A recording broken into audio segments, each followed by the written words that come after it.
Nagsimula na yung hearing ng sinasabing totoong Blue Ribbon Committee.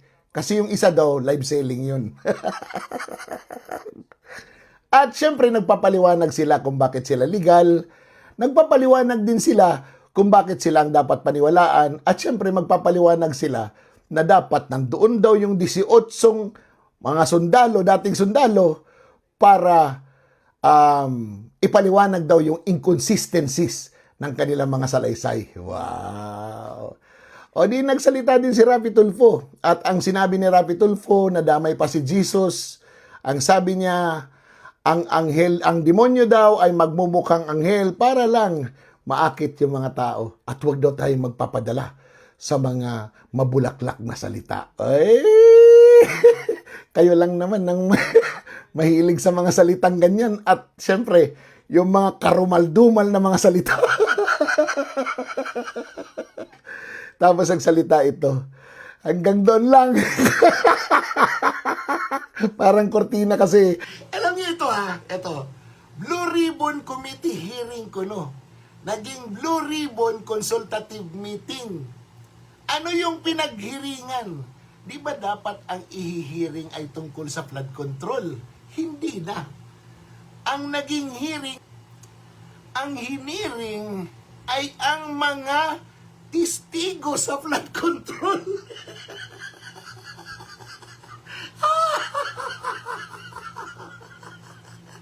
Can you imagine?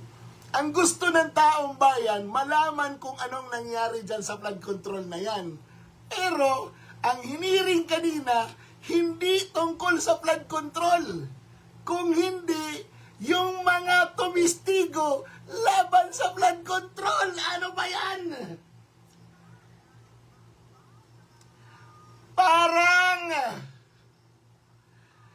ano ba yan talaga, di ba? Parang hindi maganda yung nangyari, no? Tumistigo kayo. Look, sabihin na natin na it is not 100% true. It is not gospel truth. Pero hindi pa dapat natin pakinggan yung credence. Sa laki ng amount ng pera, mayroon talagang magdadala. Kasi hindi naman yan kaya dalhin ni Saldico mag-isa eh. Lalaki yung bayag niya, di ba? Kung si Saldico ang magdi-deliver lahat niyan, magkaka-air niya yan. Di ba? Oh. So kailangan niya ng mga magdadala. Kaya nakita niyo yung mga ex-soldiers, yung tinatawag na kargador ni Rapi Tulfo. Ang lalaki ng mga katawan. sa kabubuhat ng maleta. Alam niyo mga classmates dito sa social media, isang bagay lang ang nasa isip ko palagi. At yan ay nasa content ko, no? Isang bagay lang. At ito ay tungkol sa kung ikaw talaga ay desididong malaman ng totoo. Ikaw talaga ay desididong maungkat kung sino ang nasa likod sa anomalya ng flood control. Eh dapat, di ba, bigyan mo ito ng pansin. Bigyan mo ito ng oras. Pero ang nangyayari, lahat na may ebidensya patungkol sa flood control, yun ang nadidisgrasya. Tingnan nyo yung nangyari kay Curly Discaya.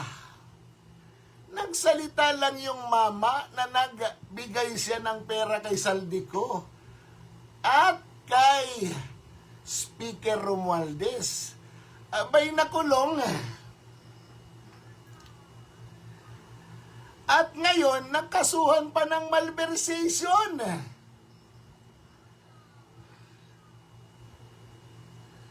Pambihirang patis.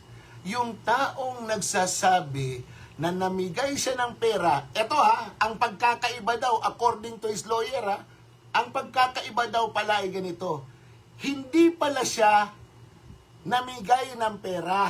Hindi pala. Hiningian siya. At pinilit siyang magbigay. Yun pala yun. Hindi pala yung question doon namigay siya ng pera. Hiningian siya. Kasi ganito yung istorya. Pag ikaw ay kontratista, bibigyan ka ng proyekto, kausap ka na ganito yung porsyento. Yun daw yung kalakaran. Mula noon hanggang ngayon. Kaya lang naging ganid, lumaki ang...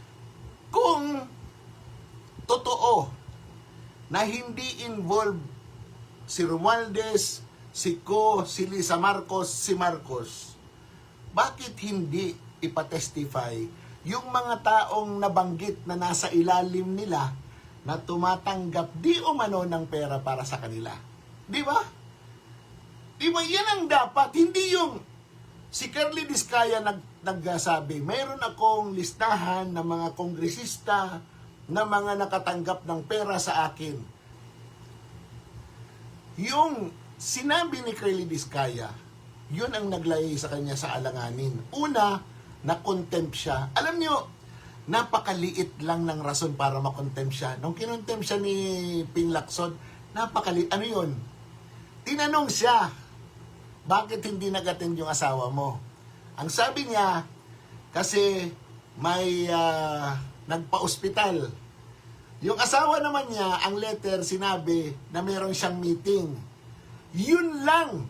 Ganun lang kababaw. Nagsinungaling na siya ng todo na kailangan niyang manatili sa Senado ng mga 3 buwan ba yun? O mahigit pa? Kanina lang siya nailabas sa Senado dahil may warrant of arrest siya sa malversation na kaso. Pero ito yon. Sa dami ng involved sa flood control ng mga kontraktor at kontraktor, bakit si Curly Discaya lang at ang kanyang asawa ang nakakulong? Hindi ba? Hindi ba kayo nagtataka? Bakit sila lang? Ang daming binanggit ni Ping Lacson na mga kontraktor. Andyan yung mga pangalan. Pero lahat sila, bumoto pa nga sa impeachment ni Vice President Sara eh. Kakaiba ang Pilipinas. Ang isang bagay na hindi natin magawa. Kahit ano ang galit ng ating dibdib, ano man ang sinasabi natin na mali na ginagawa nila, wala silang pakialam. Mali na kung mali, basta makalusot lang sila. Yun ang ginagawa nila. Hindi na sila nakikialam sa moralidad. Hindi na sila nakikialam sa kahihiyan. Ang importante sa kanila, maisalba nila ang kanilang sarili at maitawid, maitawid ang administrasyon na ito at maipasa sa isang administrasyon na hindi sila uusigin. Yun. Kailangan nila na ang susunod na Pangulo ay hindi magfa-file ng kanilang mga kaso. Alam niyo kung bakit? 30 years ago, cases were filed against the Marcos family for plunder. Pagnyanakaw ng pera ng taong bayan nung kanyang tatay. Tapos ngayon, sa tulong ng mga dilaw na nag-expose noon sa pagnanakaw ni Marcos, na-dismiss lahat ng kaso ng mga Marcoses sa Sandigan Bayan. Mabuhay kayo, mga alagad ni Ninoy Aquino, ha? Alam nyo, I was already old enough to understand politics during the time of Marcos administration. Ninoy Aquino was our idol, and my father was a member of the Liberal Party. Di ba? Ninoy Aquino exposed the Marcos administration of corruption. Ninoy Aquino is a member of the Liberal Party, yung dilaw na ngayon ay pink. he exposed Marcos and the First Lady, Imelda Romualdez Marcos, sa korupsyon na nangyayari sa bayan.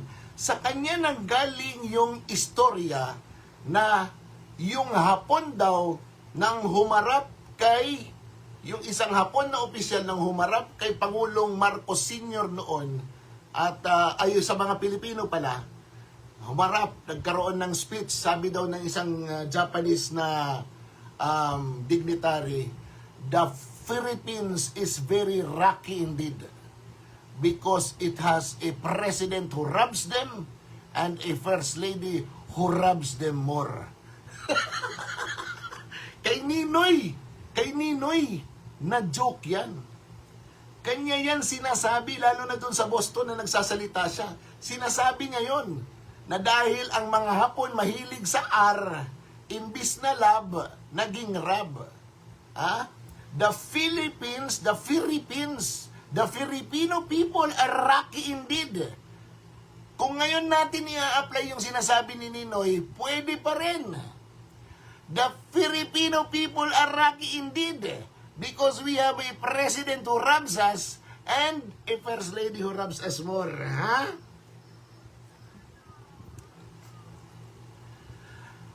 Love yun ha, love ha. Baka na naman.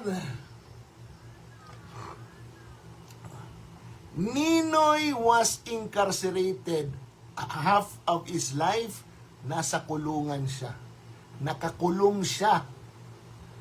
Diba? Deprived of liberty.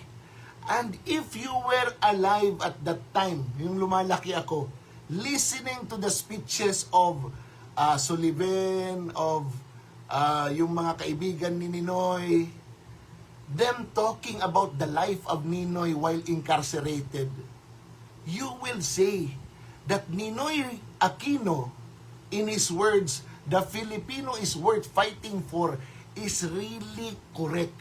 Why? He really fought for it. And most importantly, he died for it. Namatay siya dahil sa kanyang paniniwala at dahil sa pagsisiwalat niya ng katarantaduhan ng Marcos administration, which eventually led to the downfall of Marcos. Pero ano nangyari ngayon after 30 years?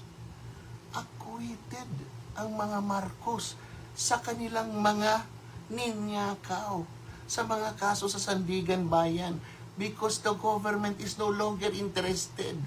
Why? Because no one is already opposing it. Wala nang nag-oppose. Bakit? Sara Duterte na sila lahat.